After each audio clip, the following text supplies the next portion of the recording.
ಮಿಥುನ ರಾಶಿ ದಶಮಕ್ಕೆ ಶನಿ ಬರ್ತಕ್ಕಂಥದ್ದು. 9ನೇ ಮನೆಯ ಶನಿ ಸ್ವಕ್ಷೇತ್ರಕ್ಕಿಂತ ದಶಮದ ಶನಿ ಒಳ್ಳೆಯದು.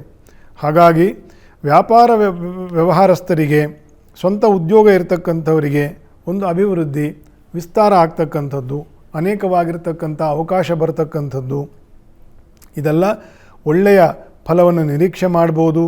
ಸಾಧು ಸಜ್ಜನರ ಸಂಘವನ್ನು ಮಾಡ್ತಕ್ಕಂಥದ್ದು, ಪ್ರವಾಸಾದಿ ಇತ್ಯಾದಿ ಒಂದು ಚೈತನ್ಯಕರವಾಗಿರ್ತಕ್ಕಂತಹ ವರ್ಷಗಳು ಈ ಮುಂದೆ ಶನಿಯ ಪ್ರಭಾವದಿಂದ, 10ನೇ ಮನೆಯ ಪ್ರಭಾವದಿಂದ ಪಡಿತೀರಿ. ವ್ಯಯದಲ್ಲಿ ಗುರು ಇರೋದರಿಂದ ಸ್ವಲ್ಪ ಖರ್ಚು ಜಾಸ್ತಿ, ಆದರೂ ಕೂಡ ಸಂಪಾದನೆಗೆ ತೊಂದರೆ ಇರೋದಿಲ್ಲ. ಬಹುತೇಕ ಜನರಿಗೆ, IT ಇಂಡಸ್ಟ್ರಿನಲ್ಲಿರೋರಿಗೆ, ದೇಶ ವಿದೇಶದಲ್ಲಿ ಇರತಕ್ಕಂಥ ವ್ಯಾಪಾರ ವ್ಯವಹಾರ ಇರೋರಿಗೆ, ಮಿಥುನ ರಾಶಿಯವರಿಗೆ ಬಹಳ ಅನುಕೂಲವಾಗಿರ್ತದೆ. ರಾಹುವಿನ ಬದಲಾವಣೆವರೆಗೂ ಜಾಗ್ರತೆ ಬೇಕು. ಬರೀ ನಿಮಗೆ ಮಾತ್ರ ಅಲ್ಲ, ಯಾರ್ಯಾರಿದ್ದೀವಿ ನಾವೆಲ್ಲರೂ 12 ರಾಶಿಯಲ್ಲಿ ಇರೋರು. ಯುಗಾದಿಯ ಶನಿಯ ಬದಲಾವಣೆಯಿಂದ ಮೇ 18 ರಾಹು ಕುಂಭರಾಶಿಗೆ ಬರೋವರೆಗೂ ಲೋಕದಲ್ಲಿ ಬಹಳಷ್ಟು ದೋಷಗಳನ್ನು ನಾವು ಶಾಸ್ತ್ರಗಳಲ್ಲಿ ಹೇಳಿದ್ದಾರೆ. ಬಹಳಷ್ಟು ದೋಷಗಳ ಕಾಲ ಅದು. 2 ಗ್ರಹಣಗಳು ಬೇರೆ ಇದೆ.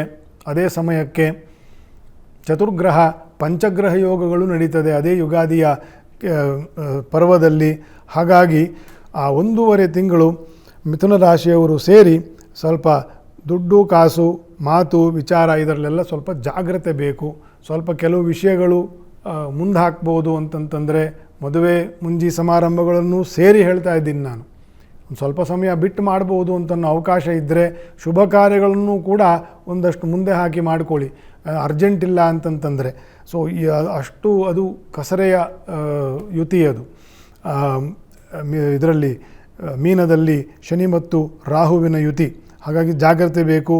ಲಕ್ಷ್ಮೀ ನರಸಿಂಹದೇವರ ಅಭಿಷೇಕ, ತುಪ್ಪದ ದೀಪ ಇತ್ಯಾದಿ ನರಸಿಂಹದೇವರ ವಿಶೇಷ ಆರಾಧನೆಯನ್ನು ಮಿಥುನ ರಾಶಿಯವರು ಮಾಡ್ತಾ ಹೋಗ್ತಾ ಇರಬೇಕು.